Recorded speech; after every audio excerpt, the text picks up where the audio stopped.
My name is Taiwo Akinlami. I'm a social development lawyer. My focus is legal enlightenment and social development. I'm interested in how law interacts with society and how law affects society. I see law as an instrument of social change, and on the basis of that, we work with children, we work with women, we work with different people within the within the country and the state to ensure that they're enlightened about their rights and their responsibilities. For us, enlightenment is superior to enforcement.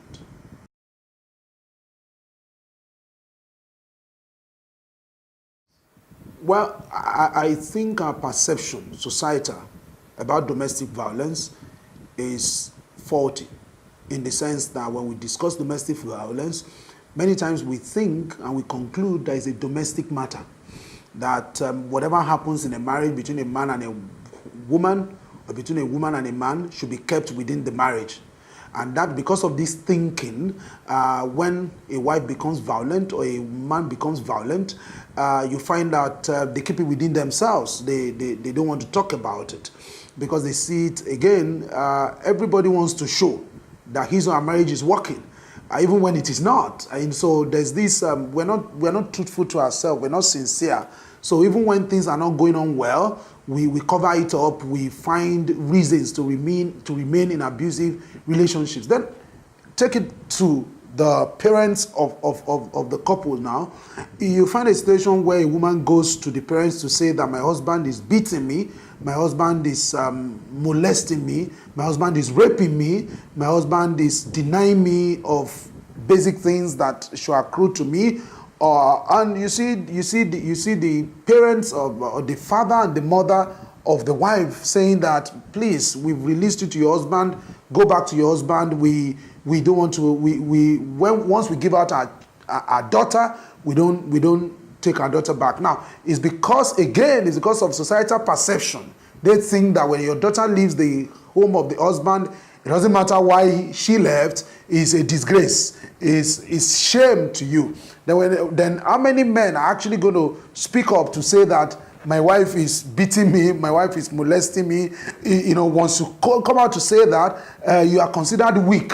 So our general perspective, that when you take it beyond that, you go to the police. A woman reports to the police to say that my husband is beating me, and police says it's a domestic matter, it's a family matter, go and find a way to settle it. And police is trying to address the matter, and the woman is trying to make her point, and the police says, your mouth is too sharp. Why won't your husband beat you? Look at you. If I were your husband, said, would you think I won't do something? So you find that there is a gang up against, don't let me call it a gang up, there's a misconception about domestic violence, what constitutes it. For example, you'll also look at emotional violence, when a man or a woman dresses the spouse down with words, to the point that the wife or the husband loses self-confidence, to the point that the wife hears the voice of the husband and feels palpitation, afraid, and vice versa. So, but we don't also consider that as domestic violence. We think that, well, they are just having rough time in their marriage. Yes, rough time. And by this, I'm not saying that what happens between the marriage is not sacred. Yes, it's sacred. But when we begin to touch on lives, when we begin to physically abuse, emotionally abuse, financially abuse, my money is my money, my husband's money is our money. And the story was told about a man who lost his job, and the burden of paying school fees was on him. And they started believing for how to get school fees. The school was about to resume, and the wife was saying, let's just continue to pray, And they were in the house one day when there was a news flash, so bank has gone bankrupt. Central bank has taken it over, and the woman just fainted. And the woman was rushed to the hospital. By the time she woke up in the hospital, she said, I have 15 million in that account. I have 15 million in that bank. And the husband could not understand. We were here, suffering, looking for money, praying every morning. And you had 15 million somewhere stacked away. All of that, constitutes violence in the home. It can be you deny your spouse of what rightfully belongs to them. So I think our perception is still very, very crude. is still very, very bad. It's something we really need to do a lot of work on, and that's why we must commend DSVRT, Domestic and Sexual Violence Response Team, for the revolutionary and phenomenal work that you guys are doing to ensure that you call attention to this matter. It's something, and we need to change our orientation, and this reorientation has to be consistent.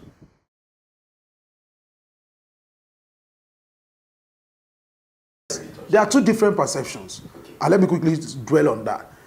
When the girl child is growing up, the girl child is given, two things are done to the girl child in Africa, maybe in Nigeria. Let me speak for Nigeria. Two things are done to the mentality of the girl child. The girl child is made to feel that the world is against you. So when you go out there, the world is not going to be fair to you because there's a gang up against your gender. So when we tell the girl child that, what happens is that the girl child develops a defense mechanism. So she lives in the defensive. She's always on the defensive and makes up her mind. I won't agree. Nobody can mess me up. Now I would have thought that we tell the girl child about her role, about the power that resides in being a woman. The fact that being a woman does not mean that you are weak, does not mean you are foolish, does not mean you are lesser. I would rather we tell the girl child that. So the girl child grows up feeling that some people wants to show me Abi, I will not agree. I will make sure I must defend myself. I'm the Voltron. It's me against the world. Now, that's one mentality that is bad for marriage. The other mentality is that the girl child is in the house and the mother returns from work and the mother says, and the boy child and the girl child are playing. And the mother turns to the girl child and says, look at you are playing. Look at the whole kitchen. And one day you are going to get married. What does that say to the girl child? Consistently say to the girl child, your place ends up in the home of your husband. That's number one. That puts her under subliminal pressure. Thinking from that age, 4-year-old, 5-year-old, 6-year-old, I must end up in the house of a man. Number two is the fact that it is my responsibility to make marriage work.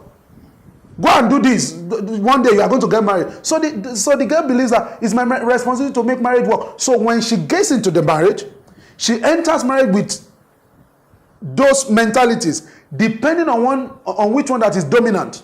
She gets into the marriage, she does not understand her role because of this idea of it's me against the world. It's me against the world. She does not understand her role as a woman, as a responsibility towards her husband. Submission does not mean being subservient.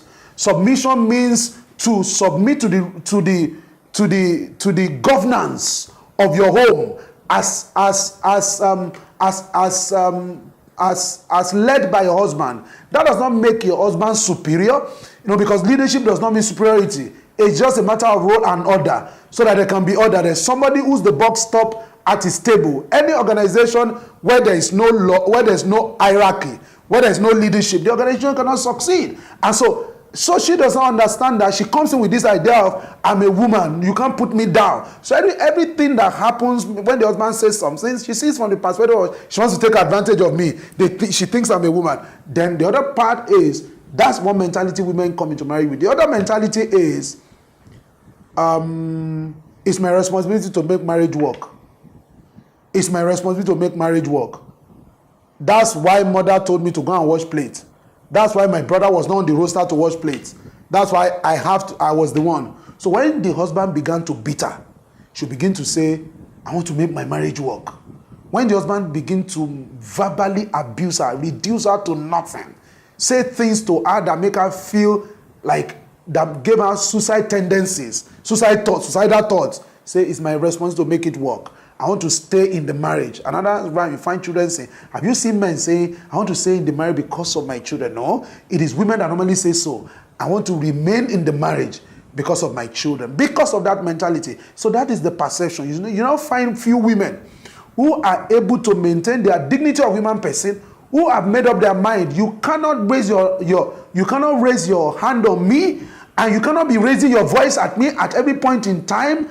I'm not your slave. I'm a wife. If marriage is going to work, both of us are going to work together to make it work, right? And the other thinking that is my husband is against me. No, my husband is not against me. You're able to reason with your husband and all of that. Now, the mentality of the man is the opposite. I'm the man. Submit to me. Submit to me. You are not submitting. And anytime you need to remind your wife that I'm the man, I am the head, you've lost the battle. You don't need to remind her. You should provide leadership. You should provide example. You should be the hero of your wife and the hero of your children. You don't need to remind them that I'm your husband or I'm your husband. Now, but the way we have been raised, the husband has a seat in the house where is the only one who sits. The husband has a cup in the house where is the only one who uses. Most men are looking for a trophy wife. A wife that will just say yes, yes. They can have friends. Their wife must not have friends. So they are the one in charge. It's my chair, it's my TV, it's my AC, it's my fan, it's my car. Everything is him, I'm the one, and all of that. And when you meet a woman and you have this kind of, and so you believe that if I slap you, it's part of the deal. I mean, I'm disciplining you. I want you to behave, and all of that. So the mentality, that's the mentality of the man. So today, the people are doing the project they call he for she. They are now teaching men your responsibility towards women from childhood to let you know that you too, you can wash plates. That's how you see men today who are not domesticated at all. And all of those mentalities need to be shared. Many marriages are not working, my brother. I cannot lie to you. I consult for marriages. On my table today, I have over 12 women whose husbands have run away from home. A particular husband will beat the wife. After beating the wife, we tell the wife, lie down. The wife will say, I don't feel like. You don't feel like what? Raped the wife. And the wife, at a particular time, the wife began to plead. And one day he came home. The family has 2 cars. He drove the 2 cars away. The family has joint account. He cleared the account out. Left the wife with 2 children. So I see things here. Where I sit, I see things here on daily basis. And I keep asking the question, what investigation did you do before you married this man? What questions did you ask? What signs did you see? What signs did you ignore? Because violence in marriage, domestic violence, is avoidable if you do your own work very well. If you ask the question, if you watch out for this person, there's something that reveals deception. It is patience. Deception does not have, can be revealed when you are patient, when you don't rush into things. So.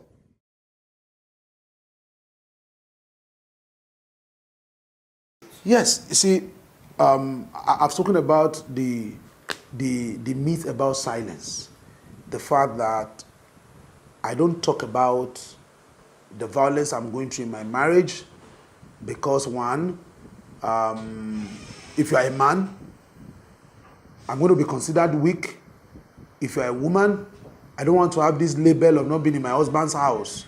So I just want to be there. But I keep saying my own commitment is the fact that all those are myths. They are not reality. The reality is that a relationship between 2 people, once it becomes violent, verbally, physically, financially, there are women, anything they want to buy, the husband tells them, don't work. After the husband has told them not to work, then anything they want to buy, instead of giving them allowance every month, the woman wants to buy sanitary towel, she has to ask. She wants to buy toothpaste, she has to ask. She wants to buy soap, she has to ask. She has to ask for everything. And the husband has to scrutinize it. How many sanitary towel do you use in a month? Didn't we buy the other time? The one we bought last month. Oh yeah, go and write a report. How you use the last sanitary towel. Things are happening.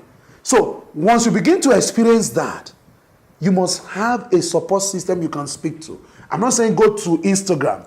I'm not saying go to Facebook. I'm not saying go to social media. There must be people in your life that you have agreed before you got married that if we have issues in our marriage and we cannot resolve it, it doesn't even have to be violent, and we cannot resolve it, we are going to submit to so people, to intervene. That has to be settled before you go into a marriage. And for me, a lot of times people go into marriage are not taught the right questions to ask. They just go in and they get there and they are suffering in silence. Silence at any point in time does not help the oppressed, does not help troubled marriage. You must have confidence that you can speak to. So that myth of silence must be broken. People must speak up. I'm not saying go to the whole world. Confidence. People you have identified, you'll be able to speak to. So I tell young girls, I say, if you are dating a guy, the guy is not submitting to anybody.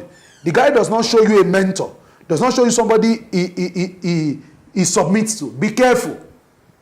Even outside the parents, because I've also sat on this table to hear the pathetic story of a girl who was going to get married and asked the husband, where are we going to live? The husband said, we are going to live, I have a flat, I have a room in my parents' flat now. I'm the only son of my parents, so that's where we're going to live. And they ended up living there. 6 months down the line, she didn't take him. And the husband started beating her in the presence of the parents-in-law, father-in-law and mother-in-law, till this girl packed out. The girl had to pack out of the house to say, I cannot continue like this because it's 3 people ganging up against me. That's another form of violence. Violence, domestic violence in the midst. The husband is abusing her. When she cries to the father and the mother and says, you to your mouth is too sharp. What did you do? What did you do? We didn't train now. We didn't train a stupid boy. If you mess up with him, he messes up with you. He teach you lesson. Until the girl ran away. So yeah.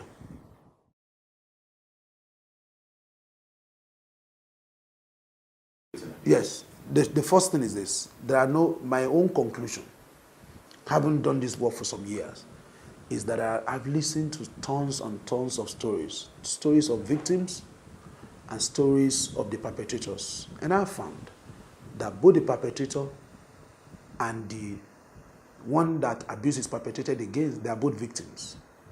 It takes victim mentality for you to think, to get respect from your wife or to get your wife to cooperate with you, you need to beat her. You need to talk her down. I've been married for 12 years this year. I've never told my wife, look at you. Is this what your mates are doing? I've never done that. Do we have disagreement? We have disagreement. We disagree without becoming disagreeable. We disagree without when we disagree, we are addressing issues, we are not addressing persons. And say, look at you, look at your life. My wife has never said to me, I've never said that to her. Not to talk of lifting my hand against her. So the first thing is, if you are whole, W-H-O-L-E, then you act from the position of your wholeness.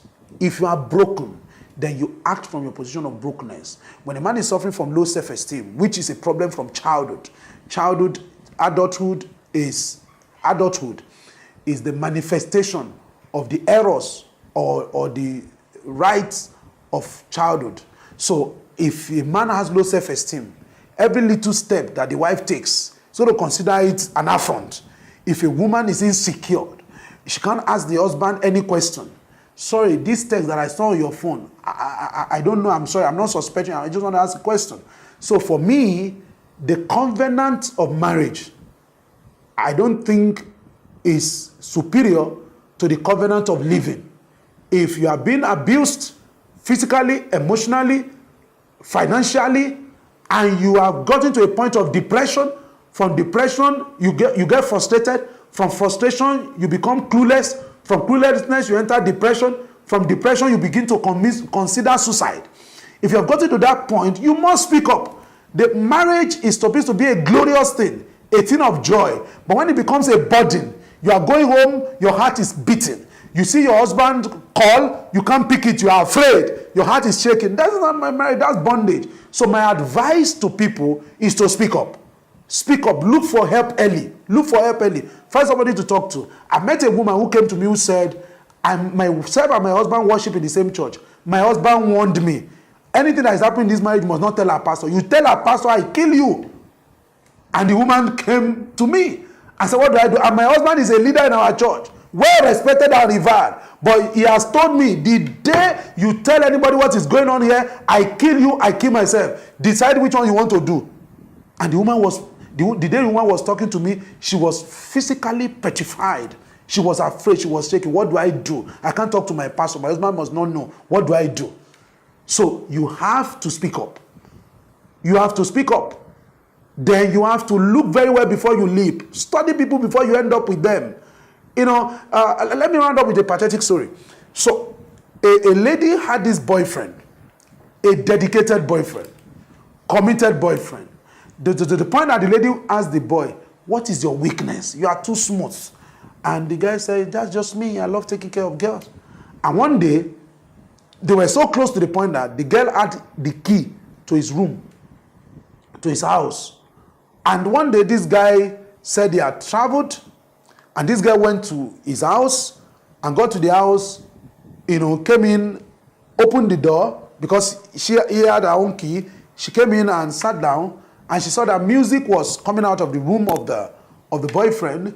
And the boyfriend came out and said, hi, how are you? Please, you need to leave now. You need to leave now. The girl now decided to leave. Just by the door, he said, sorry, why do I need to leave? What's the problem? I thought you were supposed to travel. He said, don't worry, I'm sorry, my fiancé is around. And this lady still went back to say, we have settled it. It was a mistake. It's an error. So when you end up with that kind of guy, and you begin to see crisis, you know that you authored the crisis yourself. Marriage is not a do or die affair. You don't have to marry. Marriage is not the pathway to peace. Marriage is not a sign that you have wisdom. Marriage is not a sign that you have made it. Marriage is not the sign that you have arrived. I think another misconception is this idea that you must marry. A woman wants to marry. Once a woman is getting to 27, 28, 30, say, you have not married, as if it's an abomination. You don't have to marry until you find the right person. And at the end of the day, the truth of the matter is that you find your own kind of person.